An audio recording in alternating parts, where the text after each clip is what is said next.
मोहतरम भाइयों और बहनों, आखिरी पैगंबर सीरीज का ये 6वां एपिसोड है। कल के एपिसोड में हमने देखा कि आप सल्लल्लाहु अलैहि वसल्लम की मदीना में बिताई जिंदगी किस तरह गुजरी। इसके अलावा हमने ये भी देखा कि लड़ाई में नैतिकता और आचार संहिता का किस तरह इस्लामी फौज ने पालन किया। अब आज के एपिसोड में हम देखेंगे कि किस तरह से आप सल्लल्लाहु अलैहि वसल्लम और आपके साथी विजय की ओर अग्रसर हुए। आपको और आपके साथियों को मक्का छोड़े हुए 6 वर्ष हो गए थे। मुसलमानों की इच्छा थी कि मक्का जाकर हज करते। मोहम्मद सल्लल्लाहु अलैहि वसल्लम ने अपने 1400 अनुयायियों के साथ मक्का की ओर चल पड़े और हुदैबिया नामक स्थान पर पड़ाव डाला। मक्का के लोगों के साथ एक समझौता हुआ जिसमें यह भी तय हुआ कि मुसलमान इस साल लौट जाएं और अगले साल आएं। समझौते के बाद वे वापस लौट गए। मोहम्मद सल्लल्लाहु अलैहि वसल्लम अपना संदेश लोगों तक पहुंचाते रहे। रोम और ईरान के सम्राटों के नाम पत्र लिखकर इस्लाम का संदेश भेजा। मक्का वालों की शत्रुता जारी थी। मुसलमानों के एक मित्र कबीले के लोगों को मारा जाने लगा तो मुसलमानों ने हुदैबिया की संधि के भंग होने की घोषणा कर दी। अंततः मुसलमान 10,000 की सेना लेकर मक्का की ओर बढ़े और बिना किसी लड़ाई के मक्का में प्रवेश कर गए। मक्का के विजय होने के बाद आपने सभी के लिए क्षमा की घोषणा की। जाओ, आज तुम पर कोई आरोप नहीं, तुम सब स्वतंत्र हो। मक्का के सरदार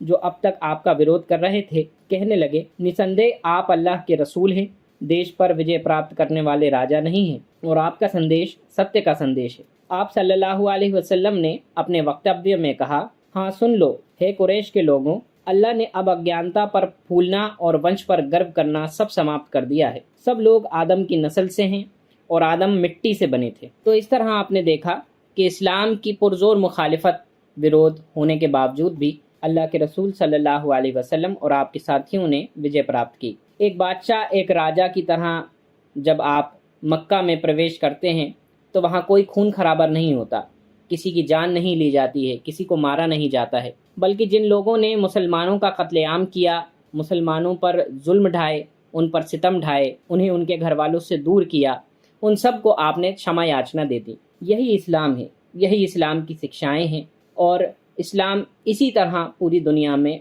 फल फूल रहा है और आगे बढ़ रहा है। तो आज के एपिसोड में इतना ही। अगले एपिसोड में हम जानने की कोशिश करेंगे कि इस प्रेम की तलवार से इस्लाम किस तरह यूरोप और दूसरे मुल्कों में फैला। तब तक के लिए धन्यवाद।